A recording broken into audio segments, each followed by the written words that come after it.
ay saan tayo magpi-beach? Di ba may bagong beach doon? Doon tayo mag KNBOSOIT.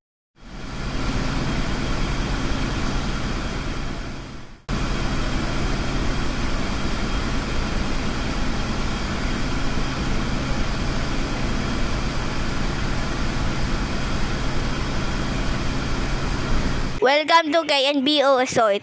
Ano po ang gagawin ninyo dito? Mag-overnight po. 1,000 pesos po para sa overnight. Ay, Diyos ko po, naiwan ko yung pera ko. Kuya, pwede po ba magpakasin? Pwede po. Mga ilang saglit. Okay na po.